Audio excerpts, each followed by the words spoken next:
Welcome to the Midlife Pilot Podcast. We are glad you're with us. What is it like to become a pilot in your 40s and 50s? The challenges are unique for those of us in midlife, but so are the rewards. Hosts Ben, Brian, and Ted talk learning to fly, growing as pilots, and the joy of flying to destinations. The purpose of the podcast is not to teach, but to share knowledge and experiences of being a midlife pilot. Join the Midlife Pilot community and listen in every week. We are not CFIs or particularly intelligent, so if you want to learn how to fly, talk to anyone else other than the hosts of a podcast. Even this intro was too challenging for us, and we used a robot to do it. Okay, checklists are complete. Let's get the show started. And hello, and welcome to episode 109 of the Midlife Pilot Podcast. My name is Ben, and I am a commercially certificated pilot with an instrument rating. I fly a Cessna 182, sometimes called the Beast. We're glad you're with us. So whether you're a seasoned pilot, training for a rating, or just thinking about getting started in aviation, we like to think of the podcast as your aviation companion and your weekly dose of aviation inspiration. Tonight, with me, as always, because I wouldn't do it without them, starting off in Nashville, Tennessee, home of the Bachelorette Super Charlie, flying a Cherokee 180 named Lucy, we have Mr. Brian Siskin. Good evening, sir. Good evening, and I'm so glad everybody's here. I hope everybody's had a great holiday. And Ben, I would, Ted, what do you think? Can we just set it up where we have at least one episode of this podcast where it's just Ben? Yeah. And how would we not tell him? Yeah. Or we show up, we do the intro with that. I feel like I can't tell if I'm being insulted or not. I kind of feel like we should be here. We start the intro and we just walk away. Yeah, we're live. See you later. And then Ben, you could say things like, and then I think what Brian would say here is this. And then if Ted were here, he would say, well, speaking of Ted, also joining us tonight out of Portland, Oregon, flying a flight design CTLS we like to call the Egg. He's our sport pilot extraordinaire. Good evening, Mr. Ted, the timestamp fly sport. Hey there.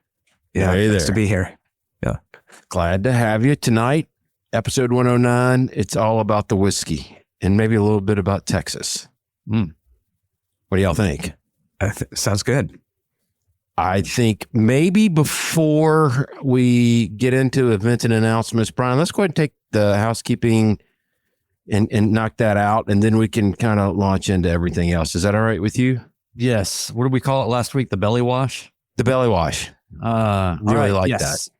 So I'm glad everybody's here in the chat.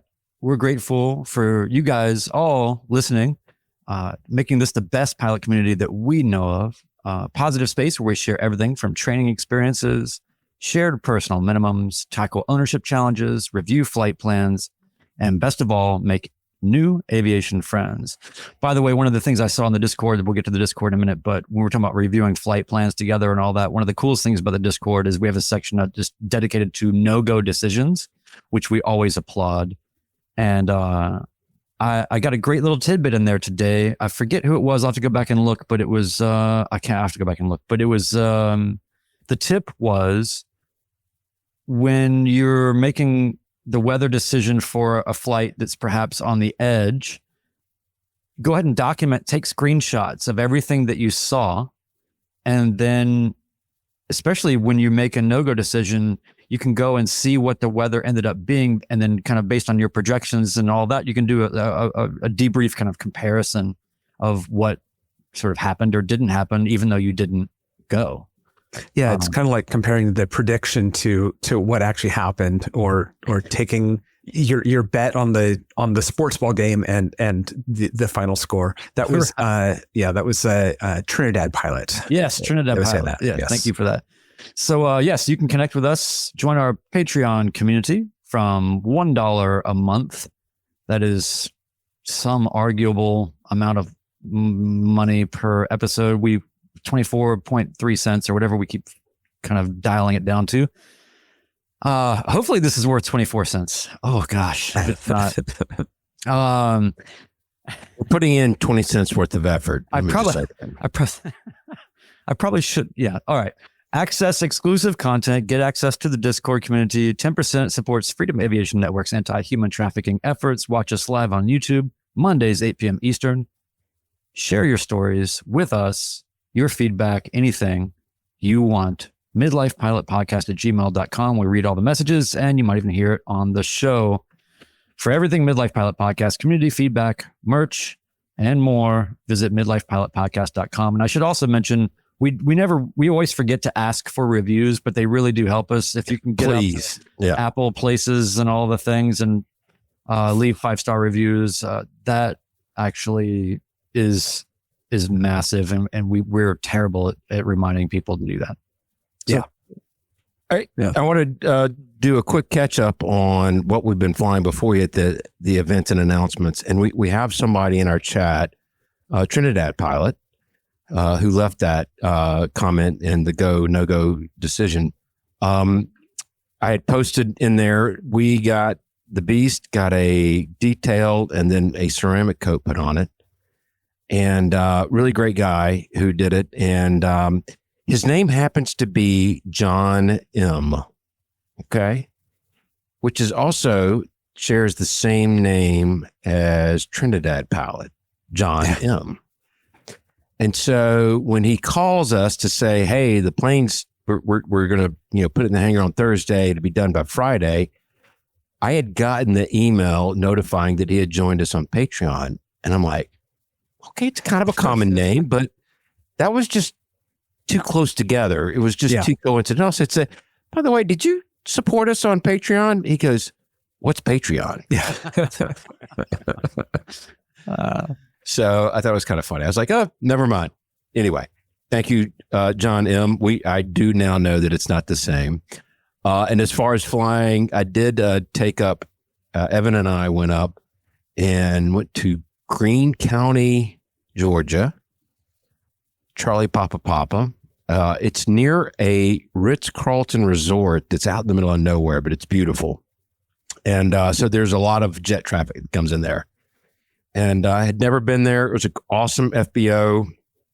Met some people there that may be doing some multi-work, and who knows, I might be using them. But anyway, that's the limit of my flying. However, there's going to be a fair amount of flying in the coming days, actually. So, but how about you guys? I wanted to give a shout out to Mr. Fly Sport for posting a great video. Did you see it, Brian? Yes, I did. Yeah. I love the cross country with the significant other. That's a huge deal. Yeah, I always just enjoy seeing any of us, whether flying, because you have to at that, for whatever reason, if you've got to be just underneath the clouds, with your significant other, that should be like a check ride unto itself. It is such a skill to try and manage that while setting expectations for. Yeah. So, and you did a great job of explaining it, and then you were asking for what you needed from, ATC, but you weren't. It was funny. It would be bad if you said, listen, controller, I've got I know her face and I've got about 30 to 45 more seconds before the patience runs out. and this is going to go sideways for this whole trip. So I need higher. Yeah. No, it was really kind of funny because that trip, was basically all climbing and descending. I didn't really notice it at the time, and it doesn't come through on the video quite as much, but you'll hear I'm down to 3,000 feet and I'm asking for 7,500. And then near the end, I'm at like 6,000 feet. I'm like 5 miles from the runway because it's all kind of ocean crossing near the end. Mm-hmm. So it's like the whole trip was climbing and descending. And yeah, it was a lot of fun though. You handled the go around very well too, if I might add. Oh, thanks. With your passenger. Because that could be nerve wracking for somebody that's flown before, much less somebody new to relatively newer to GA. So For sure. well done. The other thing I noticed that is a tricky. We've talked about flying with spouses, and we can refer back to that episode in the show notes. But there's a point where because I know that you're trying to manage. You just want everybody to be comfortable and happy, right? That's what we always want, is people to be comfortable and happy. And sometimes things allow for that. Sometimes they're a little more challenging, but you were properly, I'm not going to say terse, but direct when it was time to land. Yes. And you were getting into the pattern and it was busy. Yes. And you said specifically, I need you to put your book in your phone down or whatever, and I need your help looking outside. And I thought that was fantastic because and honestly, that's the kind of thing that can go. Oh yeah. Yeah. That can go a lot of ways. Yeah. Yeah. Yeah. That was definitely one of those. It's like, okay, 2 hours of this flight, 90% of it, you're on your own. This is when I need you. And she was pretty good at spotting traffic. There was a couple of times, it's not all in the video, but there were a couple of times it's like she finds him about the same time I did, or right before I did. Mm-hmm. And that final traffic that was coming in off the opposing base to final, where it's like, you just can't find them. It's so hard to see them. And I was actually just editing the video, and this is from months ago, but I went back and I said, oh, so when I said following the pattern, what I meant by that was the almost regulation of how you fly, what the pattern is. And I realized the difference on how I said it then versus what I actually meant, where it didn't matter at the time. But yeah, it was a little bit of an adventure. So it was a good flight though. Good video. Yeah, thanks. How about you, Mr. Siskin? Any chances to get up in the air since last time we recorded? I don't think so. Actually, the weather's been horrible, and and I've been pretty busy. So, and I don't think I've even put out any videos this week. Yeah, I've been doing life things. I guess it's been it's a little bit of traveling, holiday things, all that. I was actually really considering meeting the family down in Chattanooga. And it was one of those things where I chose not to, based on the weather on the day that I was to be coming back. So the day of departure would have been totally fine. Christmas Day, totally fine. Not worried about that. But I was looking to come back the day after Christmas. And given it's the mountains there, low clouds, all this, I was like, I just would prefer to not be thinking about it. And I certainly didn't want it to be an imposition on anyone to take me to the airport to then just have me be there to figure out that I can't go and then, or whatever. And then can you please come back and get me? It's like, great. Thanks for wasting all of our time. And, but at the same time, I wasn't sure that it was going to be bad. I just decided it was a no-go where it was more based on if it ends up not being great, if I'm looking at the weather down the road the next day and the next day and the next day, the atmosphere is getting so unstable and there's so much more bad things coming that I didn't want to be in a position where I was going to be perhaps stuck there for longer than I was even staying there. To begin with. So, and what happened was I totally could have done it, but you know what I did instead? And I really enjoyed it is I drove my 1985 Toyota MR2, took back roads, windy mountain roads, and had the best time. I hadn't taken a drive like that in a while where I just was on windy 2-lane back roads for a good while and no traffic, and it was sublime in the same way that I think flying gives me that feeling sometimes. But it was this time at a fraction of the cost, a terrestrial endeavor. Yes. So and ethanol-free gas is so much cheaper there. So that was nice. So anyway, it ended up being great. The car did wonderfully. I got caught up on podcasts and things like that. and it was fantastic. So I didn't do any flying, but I did get around a little bit. Nice. Well, cool. Ted, can you give us an update on the Patreon members and what's been going on in Discord? Yeah. So since our last recording, we have 4 people on Patreon. At the Hershey Bar level, we have Matt E. and Nikhil N., who both upgraded to Hershey Bar level. And at the Beast Soul Kit level, we have Nick R. and John R. It's always nice to see new people coming in and joining the crowd and being active in Discord. Very cool. Thank you. Thank you so much. Yeah. And saw a couple of things go past in Discord. The one was Erica. Her mom asked her, how are your friends doing in the Midlife Crisis podcast?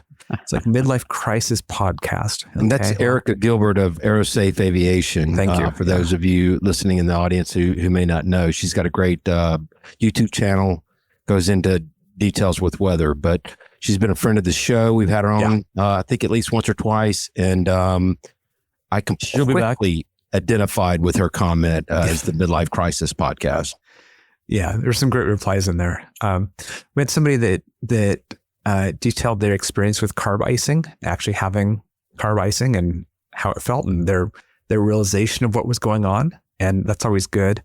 You can read about it in books, but to have somebody come in and say, here was my experience, that catches my eye at least. So I really appreciate that. And there was lots more talk about Ninja monitors. So it's a kind of a recurring thing, which is great. But there was some really good discussion around that, I thought. So yeah, those were fun. By the way, one of the neat things about that is that the EIS conversations have been winter related, and a lot of trading knowledge on oil plate winterization, all of those matters, and then how that relates to cylinder head temperatures and all of those particulars. So it's been really, really interesting, and I've actually learned some things. Yeah, it's been good to have that in there. Most definitely. Well, Ben? So tonight is an information whiskey where we just kind of banter about, but we do have an announcement on an event in our events and announcements section of the podcast. Hey, wait, Ben, before you do it? Yeah. I'm wondering if, we've never done this before, but I'm wondering if we just use some canned music here to make it more exciting. Let's go for it. Ben, you shook your head like this and said... I know what I did. Well, okay, so I have no idea if this is going to be absolutely awful, but I can't resist it, and we're just going to see what happens. It's sort of a road test for some things, but anyway, I'm going to hit play here.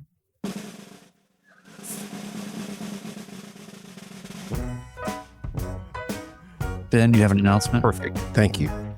The big announcement is that we have arranged for the next Midlife Pilot Podcast fly-in. It will be in, I don't know the music well enough to really hit where at its crescendo, so I'm working the best I can, so please forgive me. The next Midlife Pilot Podcast will be at Fredericksburg, Texas, Tango 82. It will be held during the weekend of May 2nd through the 4th. I'm going to say that one more time so you can get out your phone or your piece of pen and paper. May 2nd through the 4th, the Midlife Pilot Podcast fly-in will be at Fredericksburg, Texas, Tango 82. And for those of you who are unfamiliar, it's kind of between San Antonio and Austin. We have secured the Hangar Hotel. We have secured discounts to the room is the best way to say that. A block. Yeah. A block. And to access this, the only way you can do it, you cannot go online to get the discount. You can go online and book your room, but you won't get the block rates that we've arranged for. The only way to do it is through calling to the hotel and telling that you're part of the Midlife Pilot Group.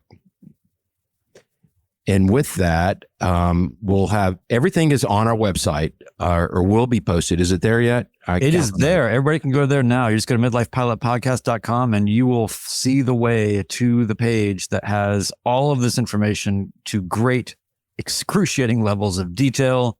And most importantly, the RSVP form at the bottom of the long scroll page.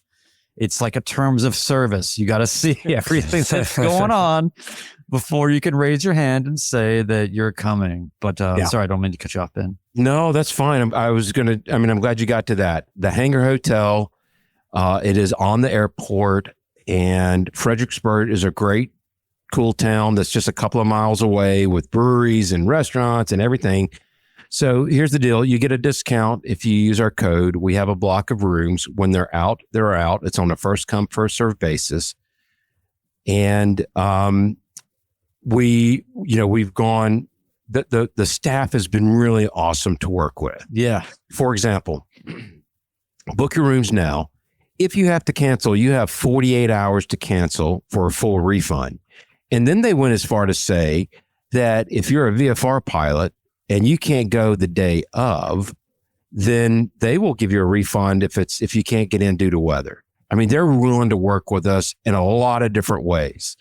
So they are, to say that they're pilot friendly would be a gross understatement. We're really excited about it. Brian, you want to talk a little bit about some of the itinerary that we had in mind? Yeah. So, well, first of all, the working name for this fly-in, as we have it now, is the Big Texas Send, because we're all sending it to get there. That's for sure. So it's the Big Texas Send fly-in. Yes, Gillespie Field, Tango 82. Hangar Hotel. It's no wonder that a hotel based on an airfield that is 40s aviation themed is sympathetic to the idea that pilots may not be able to make it due to weather, and don't penalize them or put undue pressure on them if they're trying to get there. So fantastic. Good on them. Also want to clarify that we do have a limited block, and it is first come, first serve. But that being said, there are going to be rooms available there to their capacity that extend beyond our block. So if for whatever reason that happens and you're just one person too late, it's going to be fine. All that being said, I believe that they will work with us. And honestly, I believe anybody that says that they're with the Midlife Pilot block group, I believe they will give that block rate to anyone that asks for that, because it's not like it's half price or something. Yeah. So don't hold me to it, but I believe as flexible and cool as they are, that's likely the case. And so it's Friday, May 2nd through Sunday, May 4th, 2025. And yes, RSVP is required. We have to know what's going on so that we can know what's going on. So please, if you're coming, I mean, if it's last minute, it's last minute, but try to let us know. They've got plenty of runway, plenty of lights. I even was talking with our friend Erica Gilbert of Gilbert Aviation / Aerosafe, as you were mentioning earlier, Ben. And she was delighted to find out that the TBM that she flies will get right in there. No problem at all. So I haven't told her yet that she's going to be the one that has to come around and pick us all up. She's going to have to be the bin. Hey, I only have one thing to say about that. Shotgun. Yeah. That's good. That's good. And it's on the record. It's on the record. Yes. On the record. Yeah. You called it. That's very smart. But yes, so there are going to be some, I want to talk just a little bit about the itinerary. I'll try to not spend too much time here, but people should know, first of all, the Hangar Hotel go look it up, hangarhotel.com. Unbelievable. It's all basically designed in the theme of World War II hangar. Curved metal roof, all this memorabilia, all this history. And like Ben, you were saying, it's really close to town and a lot of historic, interesting, cool little spots. In terms of for whatever reason, if you don't want to stay at the Hangar Hotel, there are plenty of Airbnbs and other hotels around. So don't feel like that's the only place. And But here's one of the coolest things is that right next to the Hangar Hotel on the field is the Airport Diner, which is also a throwback classic 1940s diner. They've got breakfast all day. They're open all the time. They've got legendary shakes and malts, and they are that we have. This is what we were talking about, right? Like we want to have a centralized place where it's actually worth it for us to go to this distance to have everything happen in one spot, because it gets real complicated when we're juggling a lot of different elements. Now, in terms of the funtivities, we basically will be getting to the airport on Friday. Honestly, some of us will probably be there on Thursday. We're just going to hang out. And then Saturday, we've got breakfast and meetups and all of that. And we're going to do some, fly in each other's planes. And there's a whole different array of outings, a few that we just went ahead and picked out, but this will get sorted out later. But there's a hill country loop, there's an LBJ ranch tour, a canyon lake circuit, and just short hops to nearby airports for, famous barbecue or restaurants on the field and other places and all of that. They have an officers club here at the Hangar Hotel and all that. It's going to be awesome. They have music. It's just an incredible all included place if you don't know about it. And I'm really excited because we're going to get some people connected to some people that haven't been able to make it maybe back this far east. So all that being said, this is dynamic and we're going to be planning things as we go. I will say that we are in some talks with some pretty smart people that might be able to pull off. There's a chance that we might be able to pull off a Wings qualified, seminar, something of educational value, and not just talking with us or whatever. So anyway, there's a lot of different things we're working on. We've got a little bit of time to do it, but that's the general overview. So the phone number is on the website. Again, that's midlifepilotpodcast.com. And then you'll see a link at the top for the Big Texas Send. And you have to scroll down and you'll see the special group rate available. The phone number, the reservation desk directly is 830-997-9990. And you have to say that you're part of the group of the Midlife Pilot group. So again, they're such great folks to work with. I mean, even just from the initial call to them to tell them what we want to do, it felt like the vibes were just like right where we need to be. It just kind of felt like the right place. I think, Ted, you have a couple of other things you want to hit on. Yeah. Well, you didn't warn us, advise you when you're ready to copy a number when you gave that. But numbers on our website. You can also grab it off their website. I'll put it in the show notes. But since you can't book online, you need to call that. That's why that phone number is so important. I'm going to include a couple of videos showing the Hangar Hotel. Just plain silly. Brian put up a video like 5 years ago going there. And there's something like that. As well, TAC Aero is there on the field there. I think they used to be based up in my area. And they do a lot of tailwheel training and backcountry flying training like that because they're in the Cub Crafter Cubs. So I'll put a video or two about them. But yeah, it's a kind of a busy airport for, hobby pilots, I guess is the way to put it. So yeah. One quick comment I wanted to address here that I see in the chat is, who's the person with like the binary code username? Mr. Bitshifter. Bitshifter. Yes. I knew there was some, digital rationale. He says, you've convinced me I need to buy a plane so I can go. And so my response to that would be the first fly-in that I went to, I rented a plane, but what I did was I got into a club. And so if you're not in a place, honestly, for me I wanted so badly to start doing things like this, that was a lot of what motivated me to get beyond renting at my local airport and finding a way to do it. So I don't know what your situation is, but it sounds like you do not own a plane. Otherwise you would not be looking to buy one. So That's always the sweet spot is a club. So if you have one available to you, please check that out because we would love to see you there. And it is it's actually, I think, a good idea to, before you would buy a plane, to get into a club, fly some different planes and take them on some trips so you can kind of get a sense of what it's really like to fly that particular plane, to do these particular things. But yeah, so Ted, how long is it going to take you to fly there? He's gonna leave tomorrow. Yeah, exactly. I've only routed it, like 5 different times. So I was on vacation, just right on iPhone and ForeFlight.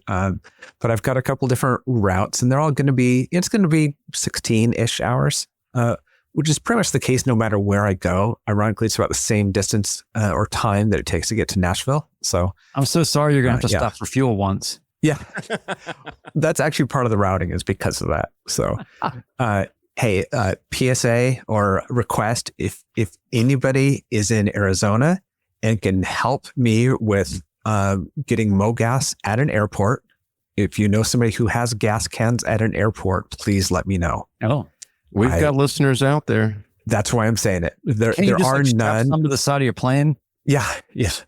There are none on the official fly unleaded list. I do know one place that I may go to get gas because I know somebody private who has their own fueling. They obviously can't sell it because it's just private use, but that's kind of what I'm looking for is one place to fuel around Arizona. So, but yeah, it's should be a fun trip. Something else I wanted to touch on, and Brian had mentioned this a minute ago, but God forbid the hotel sells out. And I'm not trying to undersell the hotel. It looks fantastic. But I did a quick Airbnb search for Fredericksburg, Texas, and the returns I got was massive. Yeah. If you can't find a place to stay at a reasonable price, then you're really not looking that hard. And that's another factor that came into us choosing this place. Not only is it a central location, but it's just got us written all over it. And then one more quick thing. When I was calling to find the best date possible, she told us this date, we had quite a few rooms available, but there is a local VFW event that's going to be happening there at the same time. So we might get to see some veteran pilots, hang out with them and hear some great war stories while we're there. That's awesome. Yeah. And, honestly, if people want to batch together and get a, Airbnb or a couple of Airbnbs and share those in a way that is, you could make it so cheap. Yeah. People could out compound us, Yes. by starting their own compound in Fredericksburg. But we do hope everybody can make it. Now's the time to start planning for stuff like that and get it, cleared with work and family and all those things. Speaking of, that's one other critical detail that people should know. The Hangar Hotel is 18 plus, no kids. Luckily, we're all well old enough, but that should be known. Some of us have all 3 kids that are 18 plus, which makes us real, like borderline old, not beyond midlife. I'm looking right now. If I flew right now to Tango 82 from Nashville, it would be, from Nashville to Tango 82, it would be 7 hours and 28 minutes because it would be a 28 knot headwind. And then coming back, it would be 5 hours. It's a huge difference. Yeah. Yeah. I looked, I think it's probably similar numbers for me. I think it was 6 and 4.5 maybe, or something close to that. Yeah. It's about 700 miles for me. Yeah.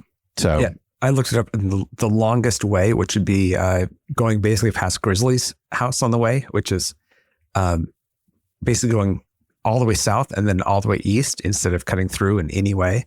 But that is 17 hours, and that's definitely not the preferred way to go. But that's like the worst case option for me. So it'll be 2 or 2.5 days, which would be great. Well, that I am not going to go that far west and not go to Marfa. Oh yeah.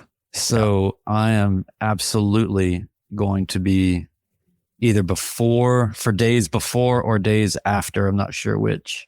I will be definitely going as far west as Marfa and then back. So Yeah, and I'm looking at going, possibly I'm thinking going to New Orleans before I turn around and start heading back west. So that's kind of my kind of dream afterward. I was going to just say maybe on the way back that we do a breakfast at Cafe Du Monde on the way back. Ooh, yeah. See, this is going to amount to like I can see like the podcast from May 9th. It's going to be like how we all lost our jobs. The weekend fly-in turned into 3 weeks long. Yeah, exactly. Yeah. What if we just keep flying around until Oshkosh? We can just fly for the summer. Yeah. Here we go. Let's get to our feedback. Yeah. Oh, hey, one more thing before we do. So this is roughly 50 miles outside of San Antonio. Not too much different outside of Austin as well. It's to the west of those towns. So that's good news if you're planning on coming in commercial or if you're planning on getting refundable backup tickets to come to this. That getting into San Antonio, lots of flights going into there. It's not too far away from Fredericksburg. So just keep that in mind as the other option rather than flying yet another plane into Fredericksburg. Well, there's plenty of parking, but hey, like if you just need to fly in commercial, somebody will gladly. You're not going to twist a lot of arms for somebody to come grab you at San Antonio or Austin or something. So not a big deal. Yeah, we will work with you. And so like for instance, I see Devereaux's commenting in the chat right now. He says definitely recommend stopping at RFI for gas if you are coming from the east. Rusk County has some of the cheapest fuel. Anyway, so what I want to do is I want to say, please, we have a channel I think opened up in Discord. Yep, that is where we got to start tracking all of these recommendations and these little details. So I don't want things to get lost in the chat here on YouTube. So please, if you have good information, insights, hookups, mafia type connections, whatever it is, please let us know and either email us or drop it in the Discord. So we are all talking. The Discord channel is under the community section and it's called 2025 Big Texas Send. All right. Yeah. So that's the spot. That's the spot. Call, I would say starting Monday. Yeah. And get your name in. And again, please fill out the RSVP form. We really do need that to plan for this. We would greatly appreciate it. And again, if you have to cancel, you have to cancel. Nobody's holding your feet to the fire. We're not asking for any money. Just we need to get a good count of who's coming. So we got a couple of feedbacks that we wanted to read, and I was going to take the first one if you guys don't mind. Sure. This comes to us from Chris H. And this is kind of in response to several things that we've said over the last couple of podcasts. So Chris says, to Brian, as a Part 121 guy, and for those of you who don't know, that's the airlines, the commercial airlines, as a Part 121 guy who routinely flies into non-towered airports, and this is about you waiting on that flight coming into, was it Bowling Green? Yeah, I was holding short, and there was a Metroliner. Yeah, Metroliner. Opposite. I was trying to depart 2-1. They were coming in 03. Yeah.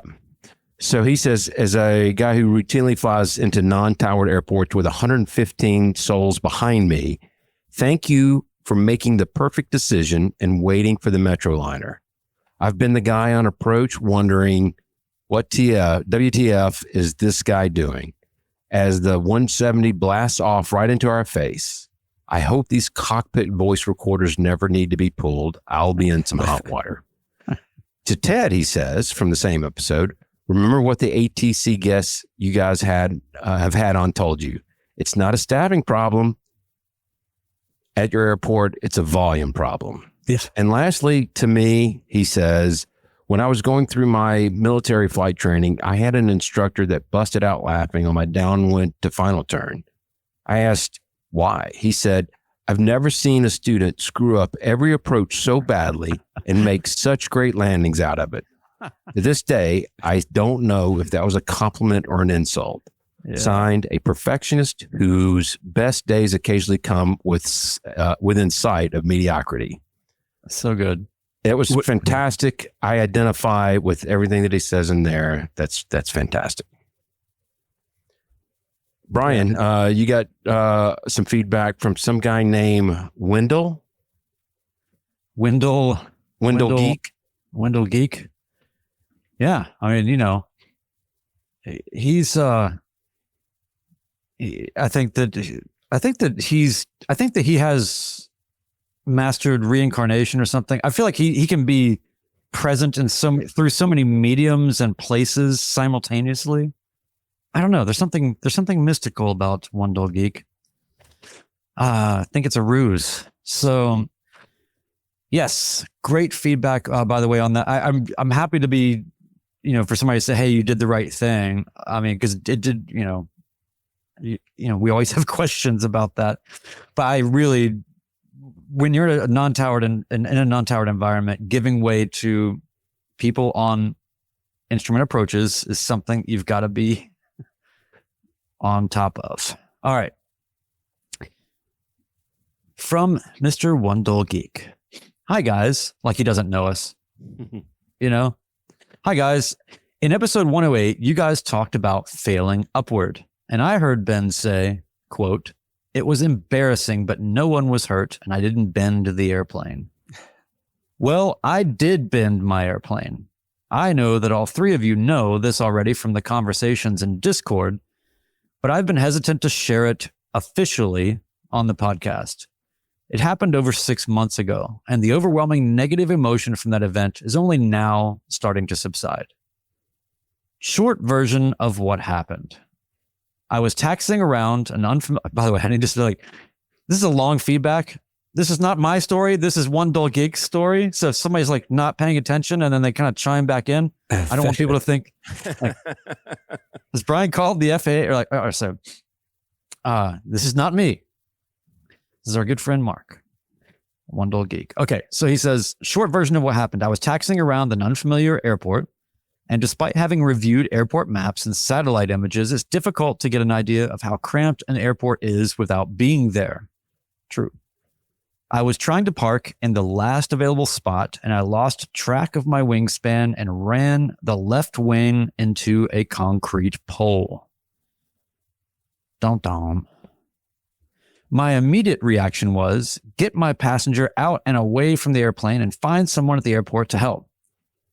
After all of the urgent safety matters were attended to, the self-questioning, shame, and embarrassment afterburners kicked in hard.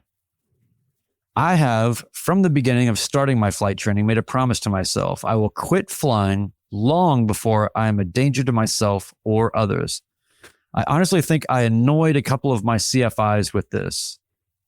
If you see something in my flight training, quote, if you see something in my flying that has you questioning my ability to do this safely, do not hesitate to say something. I'm paying you for that assessment. This event really felt like external confirmation that I should keep my promise. And the first thing that got me out of that hole was a message that Brian delivered to me from his wife, Katie, and it was simple and blunt. Quote, "Don't be ridiculous." And this is because at the time, I think, understandably, Mark was really beating himself up about it but it had gone immediately to the level of, and this is a midlife thing, right? But it's like, should I be doing this? Right. So yes, my wife's response to Mark was, "Don't be ridiculous." Tall order. Spoken as only Katie could say. Right.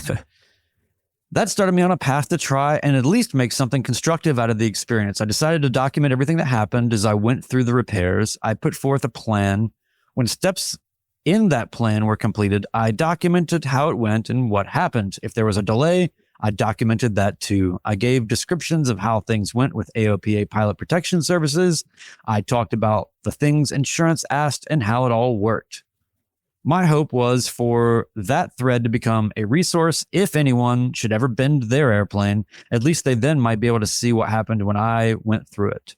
It took nearly a month before I could get back in the airplane and fly it back home. That flight was terrifying, but it was also soothing.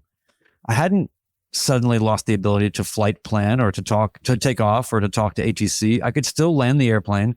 I successfully navigated 2 airports on the ground without hitting anything. You're right when the bar gets really low again, right? Each successive flight since then has rebuilt a little bit of self-confidence. At the same time, this is going to be something I never forget happened. Brian, your comment was that someday I would be thankful for this event.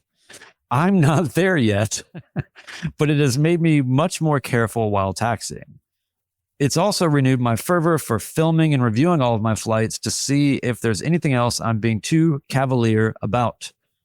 Anyway, this is what came to mind when I listened to that episode, and I thought it was time to share. Hi, I'm Mark. I crashed my airplane.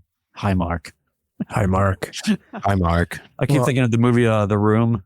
Hi, Mark. Yeah. I've got to pick up Mr. Nathan Ballard's comment from the here. He There's said, a lot in there. Yeah, you're super safe to fly, Smiley. That'll be $300 for my assessment. Well, Mark did say that. Yeah.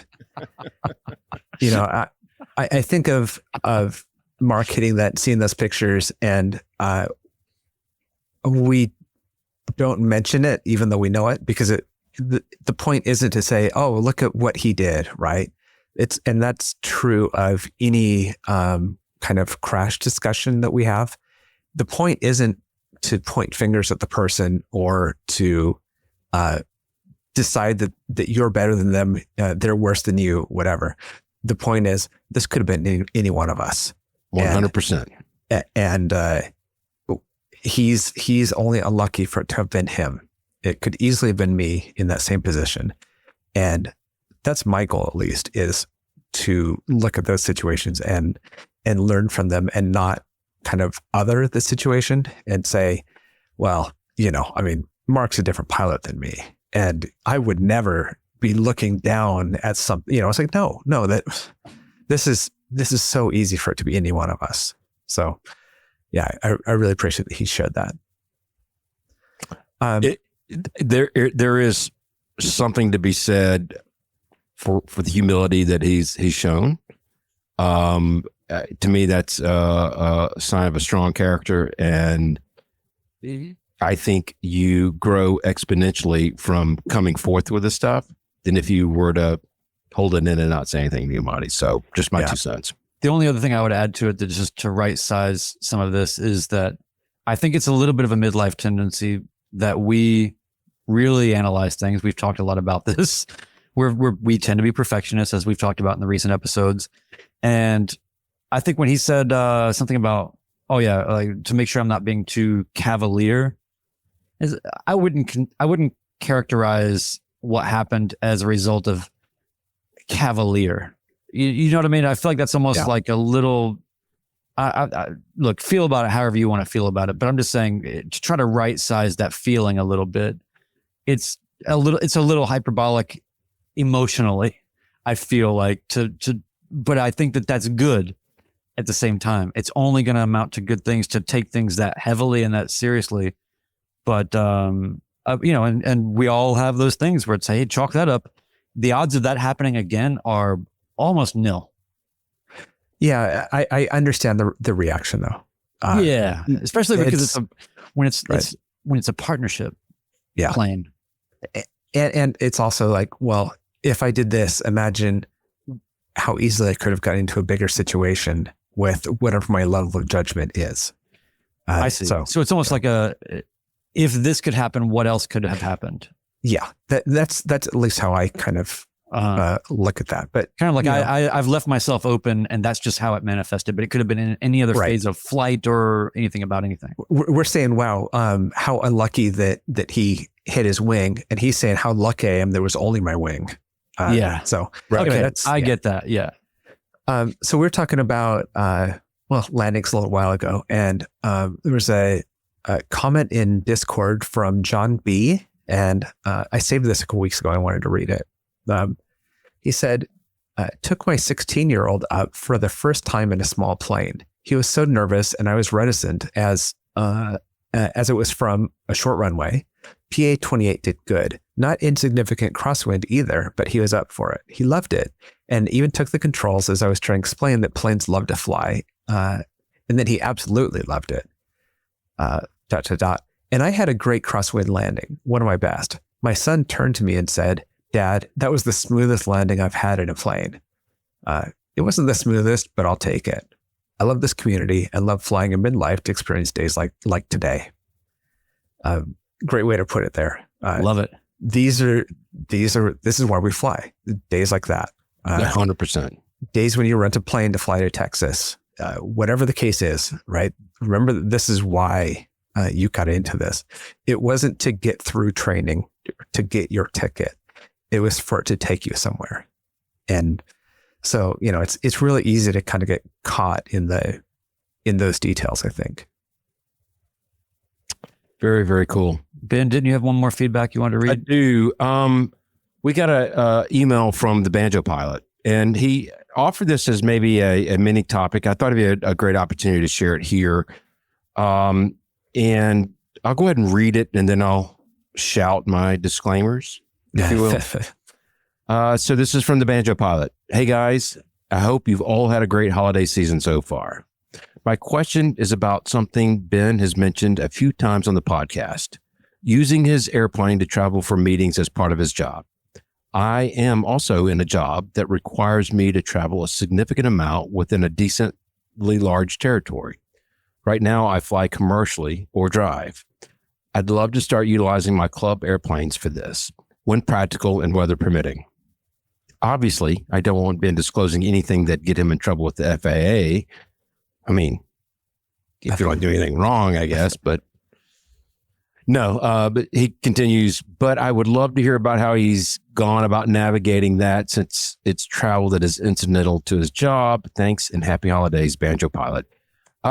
So it's a little bit different. Well, maybe it's not different.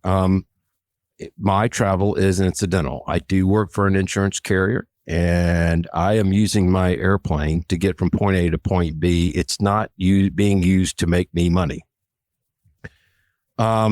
However, outside of that, my company has a policy where they will not pay for any private air travel, period, end of story. So all gas fees and everything is on my wallet.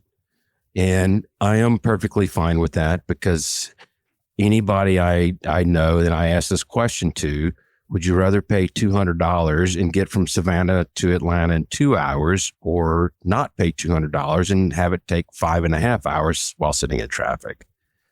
So yeah, it's the time machine aspect of it. And I'm happy to incur those costs. It's just, now, you would want to check with your company, make sure you're not violating any, company travel policies, but or I am club not policies. Yes. I am not a tax accountant. I am not a CFI. I do know that I can use my plane to get me to business meetings that are, not, directly as an income source to that plane or for the purpose of that flight. So, but check with your CFI, check with your company, and, if they may not be willing to reimburse you anything. My company requires me to rent a car if I'm driving over a certain amount of distance. So I'm able to charge the rental car if I need one, in that aspect of it. And sometimes you'll fly and still need a rental car.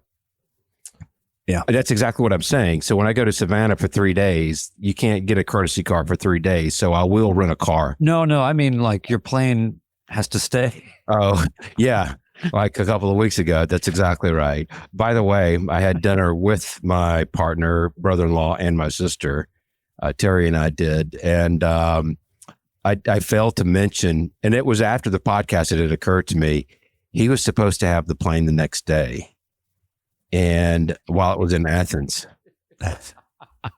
and I get a call at 8:00 in the morning, and he's like, "Where's the airplane?"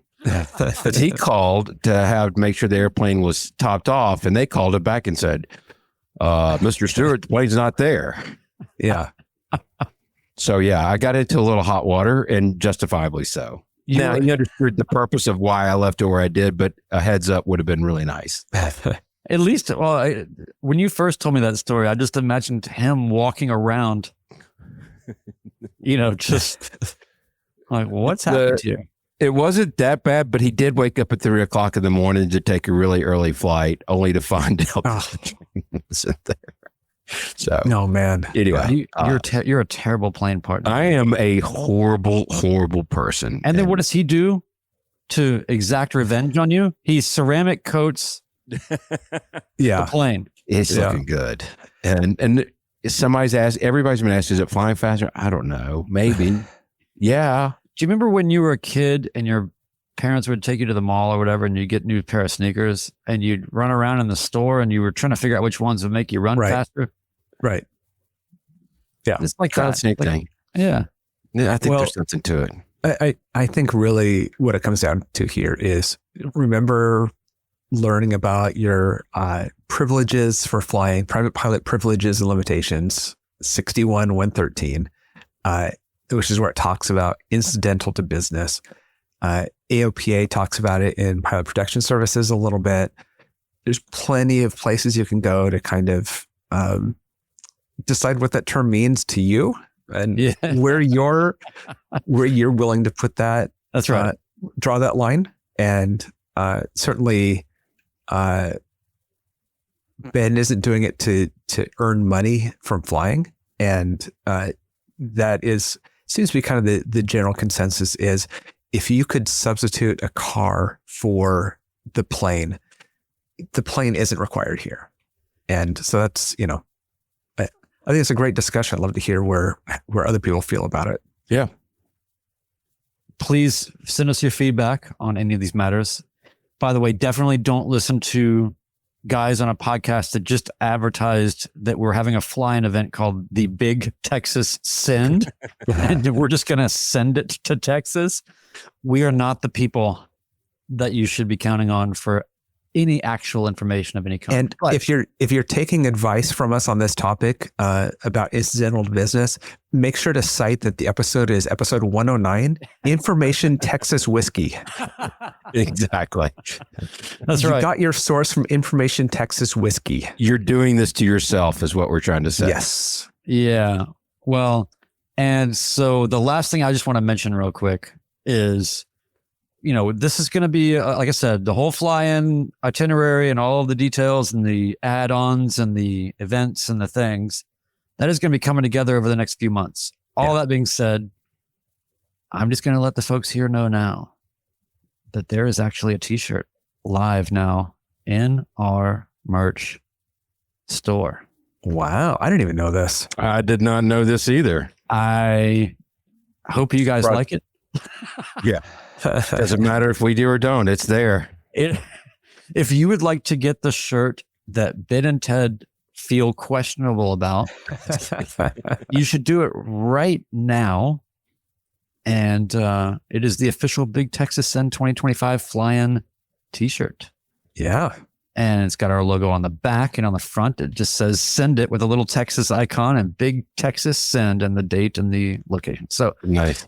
Anyway, we'll do more special treats, and Ted will end up, inevitably, it's like, I just had a little bit of spare time. I 3D printed everybody their own Cessna 172, like a real one.